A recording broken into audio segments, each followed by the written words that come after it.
بالله من الشيطان الرجيم بسم الله الرحمن الرحيم وصلى الله على محمد وعلى آله الطيبين الطاهرين الذين أذهب الله عنهم الرجس وطهرهم تطهيرا اللهم صل على محمد وآل محمد ولعنة الدائمة الباقية على أعدائهم ومنكر فضائلهم وغاصب حقوقهم أجمعين من يوم عداوتهم إلى قيام يوم الدين أما بعد عباد الله أوصيكم ونفسي بتقوى الله فإن التقوى خير الزاد وبها المعاد وتنفع يوم لا ينفع فيه مال ولا بنون إلا من أتى الله بقلب سليم وصلى الله على محمد وعلى آله الطيبين الطاهرين اللهم صل على محمد وآل محمد وعجل فرجهم আমার প্রিয় দর্শক ও শ্রোতাবৃন্দ আসসালামু আলাইকুম ওয়া রাহমাতুল্লাহি ওয়া বারাকাতুহু আপনাদের সকলকে আন্তরিক সালাম ও শুভেচ্ছা জানিয়ে আজকের অনুষ্ঠান ইসলাম ইন বাংলায় আপনাদেরকে স্বাগতম জানাই। আশা করি আপনারা যে যেখানে আছেন ভালো আছেন, কুশল ও মঙ্গলে আছেন, সুখে থাকুন, শান্তিতে থাকুন, সমস্ত প্রকারের দুঃখ কষ্ট থেকে মুক্তিতে থাকুন। আল্লাহ রব্বুল আলামিনের কাছে এই কামনা করি। যারা অসুস্থ আল্লাহ তাদেরকে সুস্থতা দান করুন, যারা ঋণে ভুগছে আল্লাহ তাদেরকে ঋণ মুক্তি করুন। ওইরূপ যাদের জীবনে কোনো প্রকারের অভাব বা অশান্তি আছে আল্লাহ রব্বুল আলামিন তাদের সকলের জীবনে সুখ শান্তি দান করুন ও সকলের মনোকামনা ও আশাকে পূরণ করুন। আমাদের সকলকে সৎ পথে চলার, অসৎ পথ থেকে দূরে থাকার এবং এক অপরকে সৎ উপদেশ দেওয়ার তৌফিক দান করুন। আমরা যেন সত্য বা হক জিনিসকে জেনে শুনে মেনে তার উপরে আমাল করে সেটা অন্যদের সামনে তুলে ধরতে পারি বা সকলের কাছে পৌঁছে দিতে পারি। আল্লাহ রব্বুল আলামিন আমাদেরকে সেই মনোবল ও নেক তৌফিক দান করুন। আমিন ইয়া রাব্বাল আলামিন। এই দোয়ার সঙ্গে আজকের পর্ব শুরু করতে চলেছি।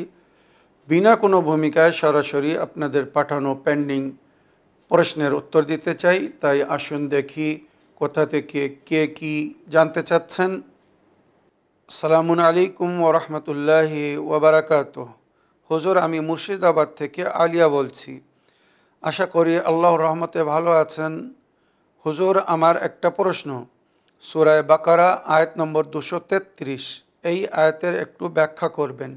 আপনি ভালো থাকবেন, সুস্থ থাকবেন। খোদা হাফিজ, ফি আমানিল্লাহ।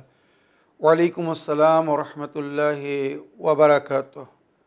আমার প্রিয় বোন আলিয়া বিবি, আপনার চিঠি লেখার জন্য আপনাকে ধন্যবাদ জানাই। ওইরূপ আমাদেরকে দোয়ায় স্মরণে রাখার জন্যে কৃতজ্ঞ জ্ঞাপন করি। আপনি সূরা বাকারা আয়াত নম্বর 233-এর ব্যাখ্যা জানতে চেয়েছেন।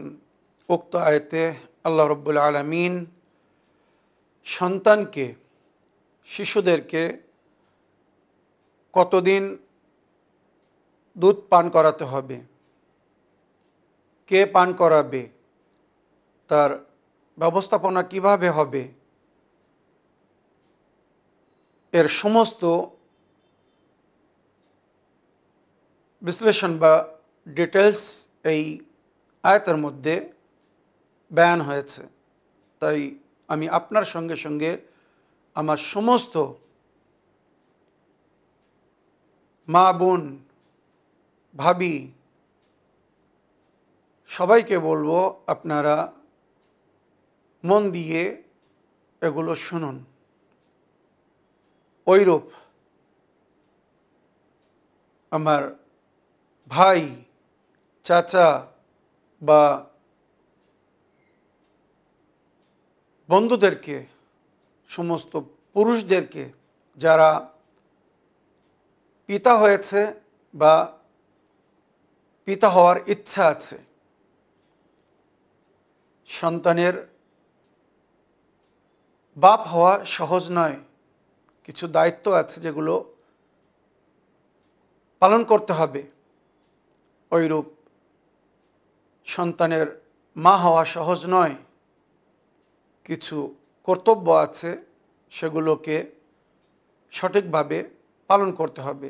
সুতরাং আসুন আমি আয়াত পড়ে তার ব্যাখ্যা করি। বিসমিল্লাহির রহমানির রহিম। ওয়াল ওয়ালিদাতু ইউরদি'না আওলাদাহুন্না হাওলাইনি কামিলাইন। কোরআন বলছে মায়েরা নিজের সন্তানদেরকে পরিপূর্ণ 2 বছর মানে 24 মাস, মনে রাখবেন হাওলাইনি কামিলাইন বলা হয়েছে, পরিপূর্ণ 2 বছর মানে 24 মাস দুধ পান করাবে। লেমান আরাদা আন ইউতিম্মা রাদা, যে দুধ পান করার পিরিয়ডকে পরিপূর্ণ করতে চায়। অনেকেই আছে এর আগেও দুধ ছাড়িয়ে দেয়, বা যদি ছাড়িয়ে দিতে চায় তো ছাড়িয়ে দিতে পারে, তবে 2 বছরের পরে দুধ পান করানো নিষেধ শরীয়তে। মনে রাখবেন বাচ্চাকে খুব বেশি মানে শেষ সীমান্ত হচ্ছে 24 মাস। ওয়াল ওয়ালিদাতু ইউরদি'না আওলাদাহুন্না হাওলাইনি কামিলাইন, 2 বছর দুধ পান করাবে। লেমান আরাদা ইউতিম্মার রাদা, যারা দুধের পিরিয়ডকে পরিপূর্ণ করতে চায়। ওয়ালাল মাউলুদে লাহু রিজকুহুন্না ওয়া কিসওয়াতুহুন্না বিল মারুফ, আর যে বাচ্চাকে দুধ পান করানো হবে তার পরিবার বা তার পিতা বা তার গার্জনের জন্য বলা হচ্ছে যে ওই বাচ্চার মালিক যে দুধ পান করাবে, মা হোক আর দাইমা হোক। অনেক অনেক সময় দুধ পান করানোর জন্যে দাইমা রাখা হয়। মায়ের যদি দুধের অভাব হয় বা কোনো অসুবিধা হয় তখন দুধ পান করানোর জন্যে কোনো নারীর ব্যবস্থা করা হয়, যেটা প্রাচীন যুগে পুরনো যুগে অধিক হতো, এখন এটা হয় তবে খুব কম। তো এখানে বলা হচ্ছে যারা দুধ পান করাবে, মা হোক বা দাইমা হোক, এদের পরিধান এবং পানাহারের পরিপূর্ণ ব্যবস্থা করতে হবে ওই সন্তানের, ছেলে হোক আর মেয়ে হোক, তার পিতা বা তার অভিভাবক বা গার্জনকে। মনে রাখবেন লা তুকাল্লিফু নাফসুন ইল্লা উসআহা, আল্লাহ রাব্বুল আলামিন কোনো নাফসকে তার ক্ষমতার বাইরে কষ্ট দেন না। লা তুযাররু ওয়ালিদাতুন বিওয়ালাদিহা ওয়ালা মাউলুদুন লাহু বিওয়ালাদিহি, এখানে শরীয়ত বলছে, কোরআন বলছে, আল্লাহ বলছেন কোনো সন্তানের জন্য কোনো মাকে যেন কষ্ট না দেওয়া হয়, বা ওইরূপ কোনো পিতাকে যেন কষ্ট না সইতে হয়, বা তাকে যেন বাধ্য না করা হয়। এর ব্যাকগ্রাউন্ড আছে, শুধু আয়াত পড়ে তার তর্জমা বা অনুবাদ শুনে হয়তো আপনারা বুঝতে পারবেন না। অনেক অনেক সময় শরীয়তের কিছু হুকুম আছে আমরা বা আমাদের মা বোনেরা ভাবিরা জানেন না, আজ জেনে নিন। যে সন্তানকে আপনি জন্ম দিয়েছেন, ছেলে হোক আর মেয়ে, তার পালন পোষণের দায়িত্ব তার অভিভাবক বা তার পিতার। মনে রাখবেন এমনকি আপনি যে দুধ পান করান, সমস্ত মায়েরা মানে 99.9 মায়েরা নিজের সন্তানদেরকে দুধ পান করায়। হয়তো 1% নারীরা আছে যারা নিজের সন্তানদেরকে দুধ পান করান না বা পান করাতে পারেন না, কোনো কারণ হতে পারে। আবার কিছু মডার্ন নারীরা আছে, তাদের ফিগার খারাপ হয়ে যাবে, আরও অনেক অভিযোগ তারা দেখায়, তো তারা বলে নিজের স্বামীকে এর জন্য দুধের ব্যবস্থা করো, ফিডার লাগিয়ে দেয়, নইলে অন্য নারীর ব্যবস্থা করতে বলে। এগুলো আমাদের দেশে ঘরে হয়তো খুব কম, কিন্তু আরব দেশের মধ্যে বাইরে এটার চলন আছে, মনে রাখবেন। তো এখানে বলা হচ্ছে শরীয়তের হুকুম হিসাবে মা যে 2 বছর বা তার কম নিজের বাচ্চাকে, সন্তানকে, ছেলে হোক আর মেয়ে, দুধ পান করাবে, এর জন্য সে যদি নিজের স্বামীর কাছে উজরাত নিতে চায়, কোনো পয়সা নিতে চায়, সে অধিকার রাখে, নিতে পারে। আমি আপনার মেয়েকে দুধ পান করাবো বা আমি আপনার ছেলেকে দুধ পান করাবো, 2 বছর, তবে এর জন্যে আমাকে 2টি সোনার চুড়ি দিতে হবে, 2টি মাকড়ি দিতে হবে, কোনো একটা অলংকার দিতে হবে।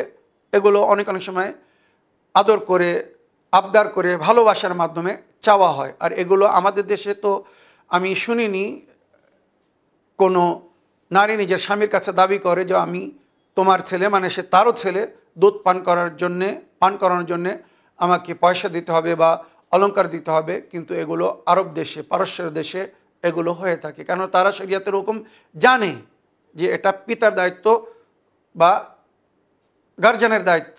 সুতরাং তারা দাবি করে, আবদার করে হোক যেভাবে হোক, যে আপনার ছেলেকে আমি 2 বছর লালন পালন করব, তার পেছনে মেহনত করব, পরিশ্রম করব, সমস্ত কষ্ট সহন করব, যেটা মারা করে থাকেন বা করেন। তো এর জন্য আমাকে কিন্তু 2 তোলা সোনা দিতে হবে। আর এগুলো স্বামীরা অ্যাকসেপ্ট করে নেন। এগুলো ওদিকে ওই সমস্ত দেশে প্রচলিত, আমাদের দেশে হয়তো এগুলো প্রচলিত না, কিন্তু এটা একটা হক, শরীয়ত তাকে হক দিয়েছে। সে এইভাবে নিজের স্বামীর কাছে দাবি করতে পারে, বলতে পারে যে আমি তোমার ছেলেকে বা মেয়েকে দুধ পান করাবো, লালন পোষণ করব, সব কিছু করব।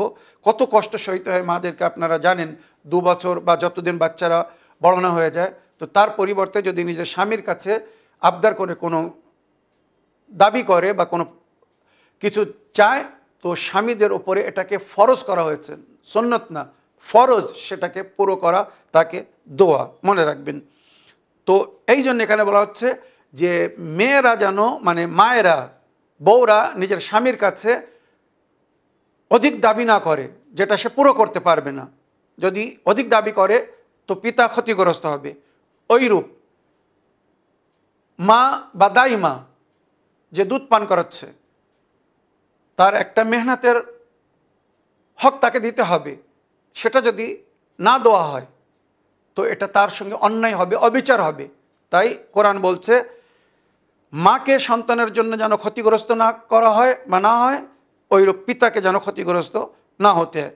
ওয়ালাল ওয়ারিসে মিসলু যালিকা, ওইরূপ অভিভাবক বা যারা গার্জেন হবে, যদি পিতা খোদা না করুক মারা গিয়েছে বাল্যকালেই, মানে ছেলে এখন ছোট শিশু, তার পিতা মারা গিয়েছে, তখন যে গার্জেন হবে এটা তার দায়িত্ব হবে যে তার মা বা দাইমার পোশাক বা খাদ্যর পানাহারের ব্যবস্থা করা। ফাইন আরাদা ফেসালান আনতারাদিন মিনহুমা, হ্যাঁ, অনেক সময় যেটা কোরআন বলছে 2 বছর দুধ পান করাতে হবে। এবারে উভয় পক্ষ, মানে পিতা এবং মাতা উভয় মিলে যদি বলে না আমরা 1.5 বছর পরে দুধ ছাড়িয়ে দেবো, মানে তখন সরাসরি সলিড ফুড দেওয়া হবে বা ফিডার বা অন্যর মাধ্যমে আমরা দুধ ছাড়িয়ে দেবো।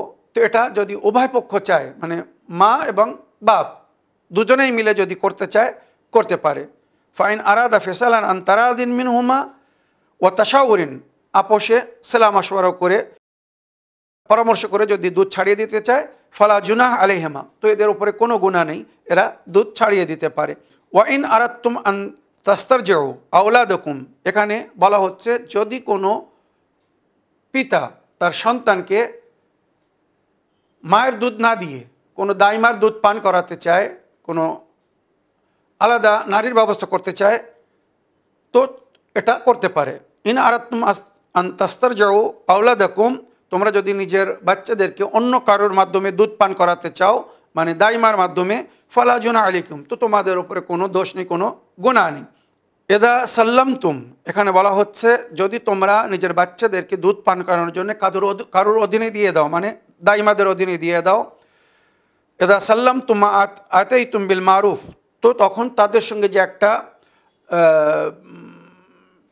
চুক্তি হবে যে এতদিন দুধ পান করালে এত টাকা দেওয়া হবে বা এত সোনা দেওয়া হবে ইত্যাদি, যেগুলো হতো, তো সেগুলো তাদেরকে দিয়ে দিতে হবে। যখন সন্তানকে দিবে তো দুধ পান করানোর পরে তাদের হক তাদেরকে দিতে হবে। ফালা জুনাহ আলাইকুম ইযা সাল্লামতুম মা আতাইতুম বিল মারুফ, আপোষে, মারুফ মানে নেকির সঙ্গে সেগুলোকে আদায় করে দিলে তোমাদের কোনো গুনাহ নেই। ওয়াত্তাকুল্লাহ, আল্লাহর ভয় করো। ওয়া আলামু আন্নাল্লাহা বিমা তা'মালুনা বাসীর, মনে রেখো তোমরা যা কিছু করছো আল্লাহ সব কিছু দেখছে। এই আয়াতের থেকে আমরা কয়েকটা শিক্ষা লাভ করি। এক, প্রথম বাচ্চাকে মায়ের দুধ পান করাতে বলা হয়েছে। এর মধ্যে অনেক গুণ আছে। মনে রাখবেন, মায়ের দুধের মধ্যে যে শক্তি, যে প্রভাব, অন্য কোনো দুধের মধ্যে সেই প্রভাব বা সেই শক্তি নেই। ওইরূপ পিতার দায়িত্ব নিজের বাচ্চার পানাহারের ব্যবস্থা করা, মানে দুধের ব্যবস্থা করা। তো এর জন্যে যদি তার স্ত্রী, মানে ওই ছেলে বা মেয়ের মা যদি কোনো দাবি করে তার স্বামীর কাছে, মানে বাচ্চার মা যদি দাবি করে তার পিতার কাছে, তো সেটাকে পুরো করতে হবে।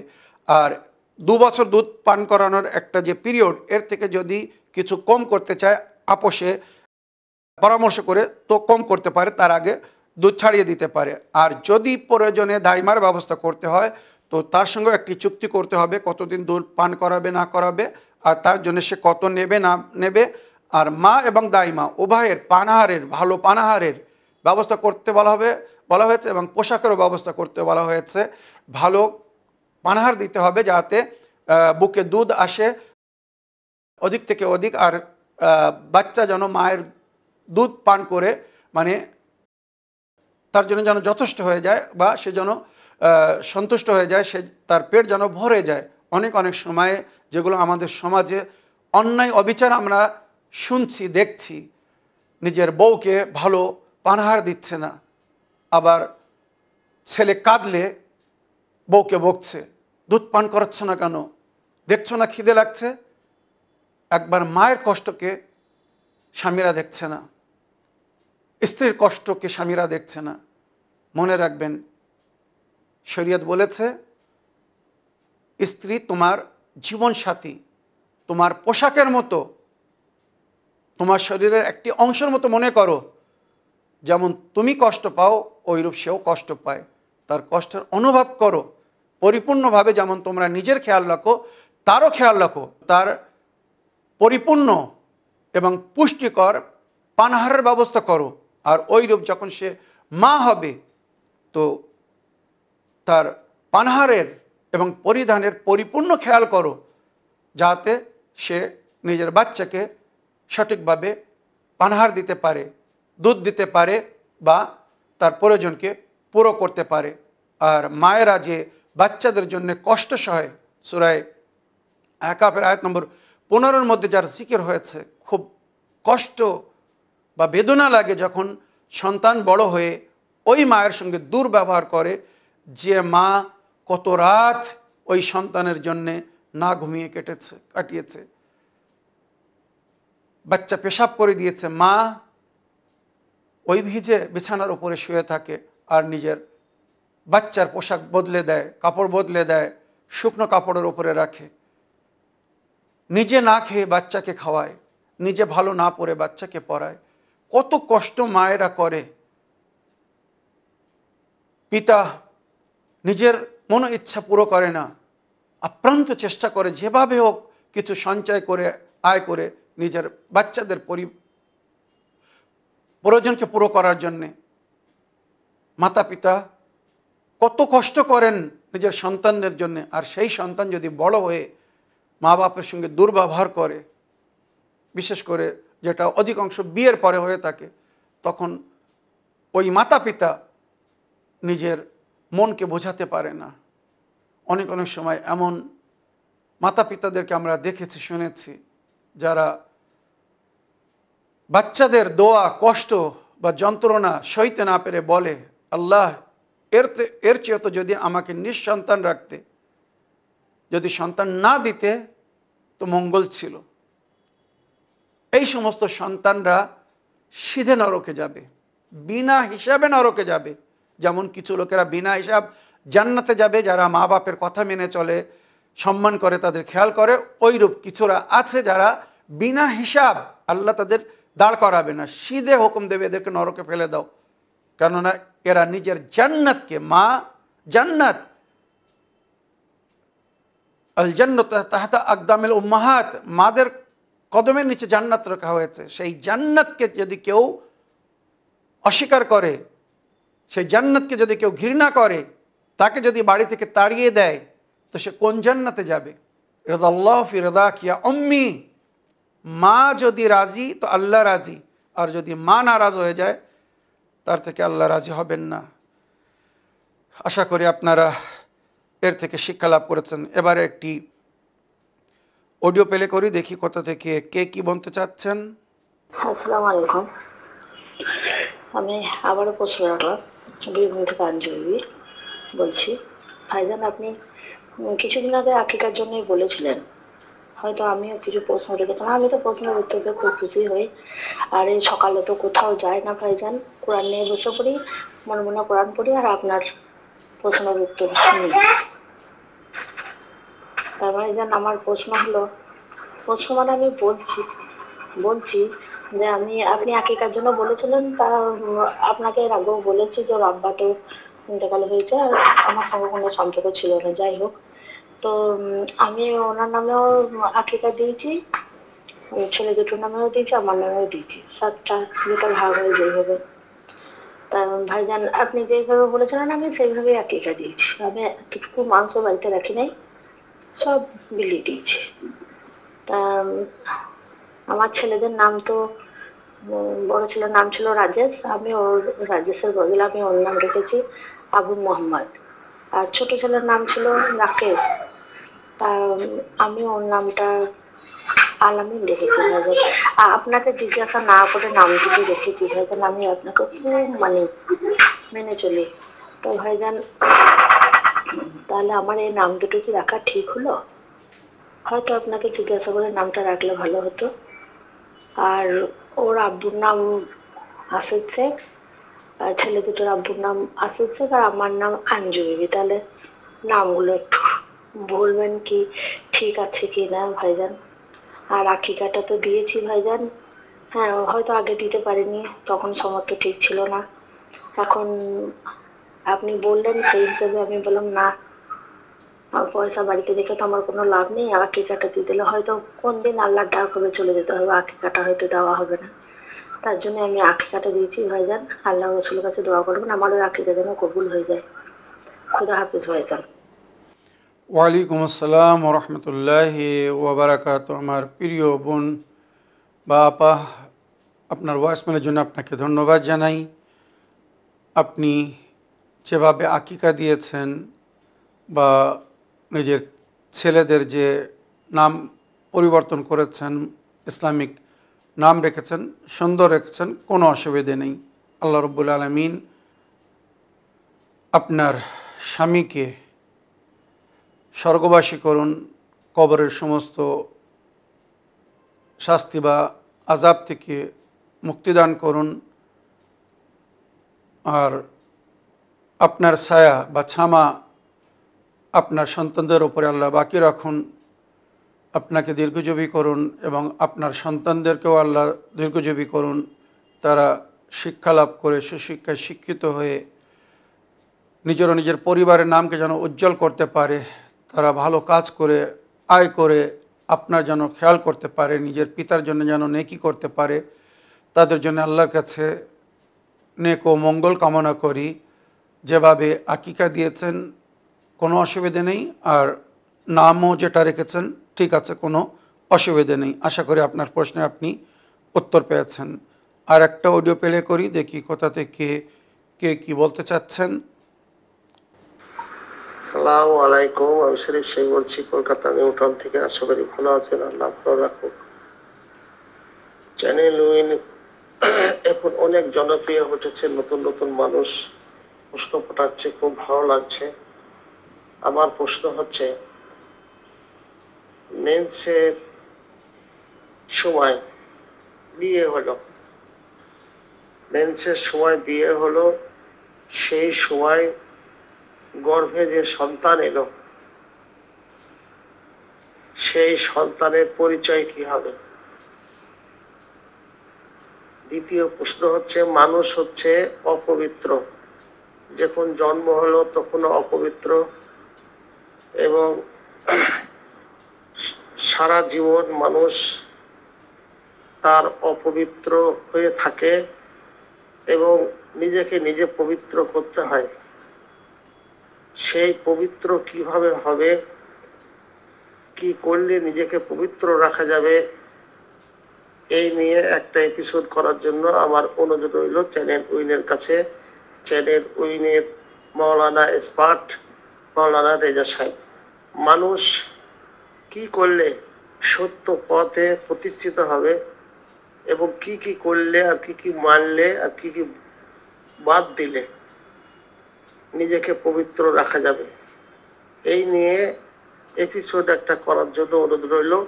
কারণ এটা মানুষের বেঁচে থাকার জন্য পবিত্রতাকে অনুসরণ করানোর দরকার। এটা এপিসোড হলে মানুষ দেখবে এবং মানুষের বদ দিশা যেগুলি আছে সেগুলি ছেড়ে দেওয়ার চেষ্টা করবে। এটা খুব গুরুত্বপূর্ণ মানব জীবনে। সালামু আলাইকুম রহমতুল্লাহি ওয়া বারাকাতুহু। ওয়ালাইকুম আসসালাম রহমতুল্লাহি ওবরাকাতুহু। আমার প্রিয় ভাই শরীফ শেখ সাহেব, আপনার ভয়েসমেল পাঠানোর জন্যে, আমাদেরকে দোয়ায় স্মরণ রাখার জন্যে, প্লাস আপনি যে সবসময় সুন্দর প্রশ্নের মাধ্যমে আমাদের অনুষ্ঠানকে সহযোগিতা করছেন, এর জন্যে অন্তর থেকে কৃতজ্ঞ জ্ঞাপন করি এবং আপনাকে অসংখ্য ধন্যবাদ জানাই। আমার প্রিয় ভাই শরীফ শেখ সাহেব, নারীরা যখন মাসিক পিরিয়ডে থাকে, যাকে শরীয়তের ভাষায় হায়েজ বলা হয়, ওই অবস্থায় বিবাহ জায়েজ, বিবাহ হবে, কিন্তু স্বামী স্ত্রীর মিলন জায়েজ না। হায়েজের অবস্থায়, পিরিয়ডের অবস্থায় স্বামী স্ত্রীর মিলন জায়েজ না। মনে রাখবেন, নবী করিম সাল্লাল্লাহু আলাইহি সাল্লাম এ বিষয়ে বলেছেন, ওই অবস্থায় যদি বাচ্চা জন্ম নেয় সে আহলে বায়তের দুশমন হবে, শত্রু হবে। বিশেষ করে মাওলা আলী আলাইহিস সালামের সম্পর্কে যেটা হাদিস উল্লেখ, সমস্ত হাদিসের বইয়ের মধ্যে এটা ছিল বা অনেক হাদিসের বইয়ের মধ্যে আছে, এখনও কিছু জায়গা থেকে এই হাদিসকে সরিয়ে দেওয়া হয়েছে, কেননা এই হাদিসের মাধ্যমে তারা ধরা পড়ছিল, ধরা খাচ্ছিল বলে। এবারে শুনুন নবী করিম সাল্লাল্লাহু আলাইহি ওয়াসাল্লামের হাদিস, ইয়া আলী লা ইউবগিদুকা ইল্লা ওয়ালাদুজ্জানা আও ওয়ালাদুল হায়েজ।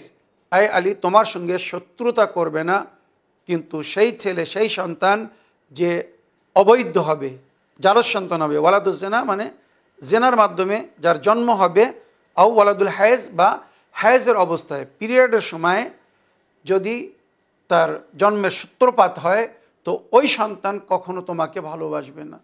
যারা মাওলা আলীকে ভালোবাসে না, মাওলা আলী বা আহলে বায়তকে ঘৃণা করে, এবারে তারা নিজের জন্ম সম্পর্কে একবার ভেবে দেখুক। এটা নবীর ভাষা, নবীর হাদিস। ইয়া আলী লা ইউবগিদুকা ইল্লাল মুনাফিক আবিল কাফির আও মান ইস্তাকাররা নুতফাতাহু ফিল হায়েজ।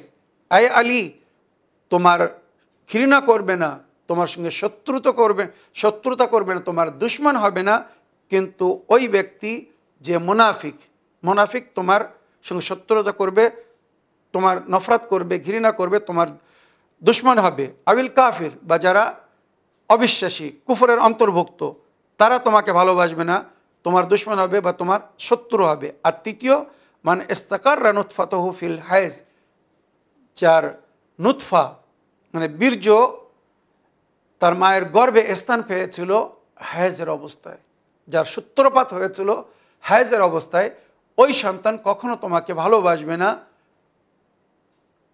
তোমার দুশমন বা তোমার শত্রু হবে।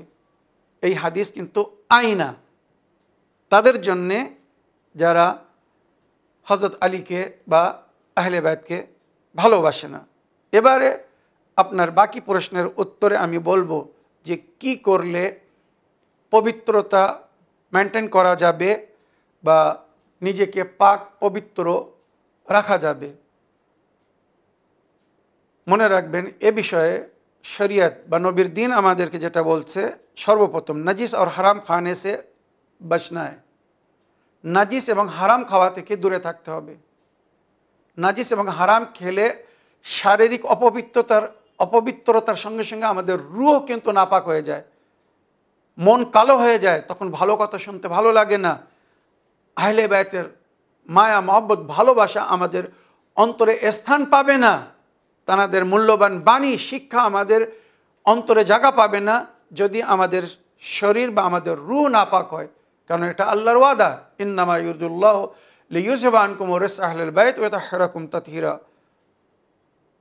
আহলে বাইত এটা আল্লাহর ওয়াদা, আপনাদের থেকে সমস্ত জঘন্যতা নেজাসাতকে দূরে রাখবে, কোনো নেজাসাত আপনাদের নিকটে আসতে দেবে না। তো যে অন্তরে আহলে বাইতের ভালোবাসা থাকবে সে নাপাক বা নাজিস জিনিস খাবে না, হারাম জিনিস খাবে না। আর যারা নাজিস বা হারাম খায় তাদের অন্তরে কখনো আহলে বাইতের ভালোবাসা, বিশেষ করে মাওলা আলীর ভালোবাসা স্থান পাবে না। ওই জন্য বলা হয়েছে অনেক অনেক সময় যখন সন্তান গর্ভে থাকে তো মা যদি নাজিস বা হারাম খায় তো তার প্রভাব তার সন্তানের উপরে পড়ে। আর সন্তান জন্মের পরে অশ্লীল কাজ করে, জঘন্য কাজ করে, জঘন্য কথা বলে, জঘন্য ব্যবহার করে, এগুলো তার জন্মের আগে মায়ের খাদ্যের মাধ্যমে নাজিস এবং হারাম পানাহারের মাধ্যমে তার ব্লাডের মধ্যে ঢুকিয়ে দেওয়া হয়েছে। ওইরূপ রওয়ায়াতের মধ্যে যেটা উল্লেখ হয়েছে, আমি আমার শরীফ ভাই আপনাকে অসংখ্য ধন্যবাদ জানাই, আপনি এত সুন্দর প্রশ্নের মাধ্যমে অন্যদের জন্য শিক্ষার ব্যবস্থা করে দিচ্ছেন। जिस्मानी और रूहानी तहारत का ख्याल रखना है, पवित्रता अर्जन करार जन्य शारीरिक एवं मानविक पवित्रता बा तहारतेर ख्याल रखते होबे। सही तरीके से वजू गोसल करना है और हराम देखने सुनने से परहेज करना है। सठिक भावे वजू और गोसल करते होबे, वजू प्रयोजने वजू करते होबे, गोसल फरज हो गेले बीर्यपात होले नाजिस जिनिसके स्पर्श करले माने मैयतके स्पर्श करले बा स्वामी स्त्री मिलनेर परे आपनारा जानेन गोसल करते हैं, फरज गोसल, एटा सुन्नत ना, गोसले जनाबात जाके बला हय, ओई गोसल যতক্ষণ ना करा होबे उभय माने नारी पुरुष स्वामी स्त्री पाक होबे ना, बा कोनो छेले बा मेয়ের যদি কোনো কারণে বীর্যপাত হয়, মেয়েরা সাদা সিরাপ দেখে বা ছেলেরা মানে স্বপ্নের দোষ হয়, নাইট ফল হয় বা বিভিন্নভাবে কোনো প্রসেসের মাধ্যমে যদি বীর্যপাত হয় তো তাদের উপরে গোসল ফরজ হয়ে যায়। তো যতক্ষণ ওই গোসল না করবে সে পাক হবে না। আর ওই অবস্থায় পানাহারও কিন্তু নিষেধ, মসজিদে যাওয়া হারাম বা কোনো এমন কাজ করা যার মধ্যে তাহারাত শর্ত সেটা তার জন্যে বৈধ বা হালাল হবে না, সেটা সে করতে পারবে না যতক্ষণ গোসল না করছে। তো এইভাবে সঠিকভাবে শরীয়তের শিক্ষা লাভ করতে হবে, জানতে হবে যে যদি কেউ নাজিস হয়ে যায়, নাপাক হয়ে যায় তো কিভাবে তাকে নিজের শরীরকে পাক করতে হবে। ওইরূপ এখানে বলা হয়েছে তামাম উমরে শরিয়া। শরীফ ভাই খুব সুন্দর প্রশ্ন রেখেছেন, সবাই মন দিয়ে শুনুন। तमाम उम्र शरिया शरी अहकाम ख़ास कर उसूल दीन फ़ुरूए दीन के बारे में जानकारी हासिल करे, जायज़ नाजायज़ हलाल हराम को अच्छी तरह जाने। निजेके सुंदर करते गेले, पवित्र पाक करते गेले, शरीर एवं रूह के पवित्र पाक रखते गेले शरियतेर समस्त विषयगुलोके भालो करे जानते होबे, अहकामे शरियतके जानते होबे, उसूल दीन फ़ुरूए दीन के सुंदर करे जानते होबे, तार मारिफत अर्जन करते होबे, जायज़ नाजायज़ হালাল হারাম সমস্ত জিনিসগুলোকে ভালো করে জানতে হবে। যদি কেউ না জানে সে ভুল করবে। যতক্ষণ সঠিক শিক্ষা লাভ না করবেন আপনি নাজিস খেতে থাকবেন, হারাম খেতে থাকবেন, অপবিত্র থাকবেন। তাই সঠিক শিক্ষা লাভ করুন যাতে পবিত্রতা অর্জন করতে পারেন। পানাহার হালাল করতে হবে, পাক করতে হবে, তারপরে আমাদের জীবনে তার একটা সুন্দর প্রভাব পড়বে। আমাদের নামাজ রোজা হজ যাকাত কিছু কবুল হবে না যদি আমাদের পানাহার হালাল না হয় বা আমাদের শরীর যদি পবিত্র না হয়। মনে রাখবেন, আমি এখানে দুঃখের বিষয় বলতে চাই,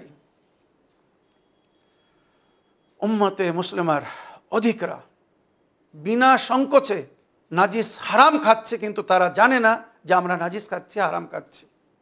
ইন্নামাল মুশরিকুনা নাজিসুন, সূরা তাওবা তুলে দেখুন, মুশরিকিনদেরকে নাজিস ঘোষণা করা হয়েছে। তাদের হাতের তরল পদার্থ খেতে নিষেধ করা হয়েছে, নাজিস হাতের।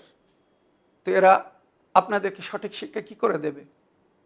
যারা নিজেরা হালাল খাচ্ছে না, হারাম খাচ্ছে, নাজিস খাচ্ছে, যাদের অন্তর কালো হয়ে গেছে, তারা আপনাদেরকে কি করে ভালো করবে?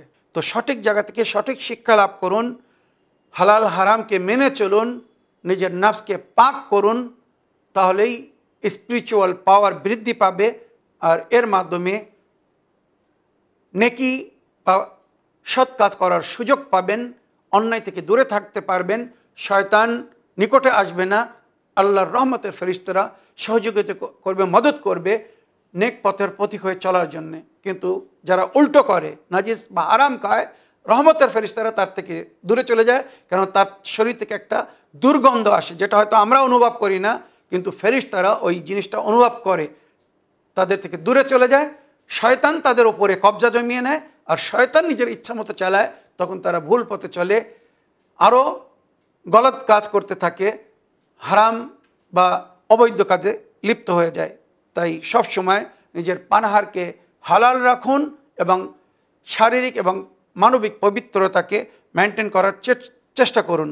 नबी करीम सल्लल्लाहु अलैहि वसल्लम ने अपनी उम्मत की हिदायत के लिए जो 2 चीज़ें छोड़ के गए हैं उन्हें अच्छी तरह जाने माने, सही तरीके से फॉलो करें। सिर्फ ज़बानी दावा काफ़ी नहीं है, अमलन और प्रैक्टिकल फॉलो करना है। আমাদেরকে কি বলছে শরীয়ত? যে নবী করিম সাল্লাল্লাহু আলাইহি ওয়াসাল্লাম নিজের উম্মতের হেদায়েতের জন্য যে দুটি বিশেষ জিনিস ছেড়ে গেছেন, এগুলো কিন্তু নবী আহলে বাইত বা আমাদের গুরুজনরা আমাদেরকে রওয়ায়াত থেকে ব্যাখ্যা করে বলছেন বা লিখেছেন যে নবী নিজের উম্মতের হেদায়েতের জন্য যে দুটি জিনিস ছেড়ে গেছেন, কোরআন এবং আহলে বাইত, এটাকে সঠিকভাবে জানতে হবে, মানতে হবে, ফলো করতে হবে। শুধু মুখে দাওয়া করলে কাফি হবে না, প্র্যাকটিক্যাল আমালান তার প্রমাণ দিতে হবে যে আমরা নবী ও নবীর আহলে বায়াতের কথা মতো জীবনযাপন করছি, তানাদের তালিমাতের উপরে, শিক্ষার উপরে আমরা আমাল করছি। যতদিন এটা না হবে কখনো সঠিক পথ পাবে না, সিরাতুল মুস্তাকিম পাবে না, হক পথ পাবে না, আর সারা জীবন তারা মিথ্যা সান্ত্বনার মধ্যে পড়ে থাকবে যে আমরা যেটা করছি এটাই ঠিক করছি। উম্মতের অধিকদের কথা কিন্তু এটাই।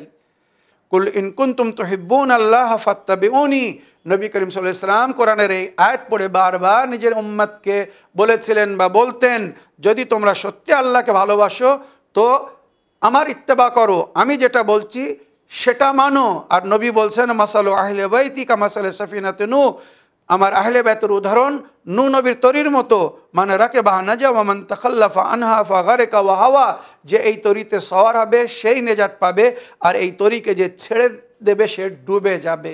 এবারে বলুন, সঠিক পথের পথিক হতে গেলে, ন্যায়পরায়ণ হতে গেলে, ভালো মানুষ হতে গেলে, ভালো মমিন বা মুসলমান হতে গেলে, হাকিকি মমিন বা মুসলমান হতে গেলে তাকে কি করতে হবে?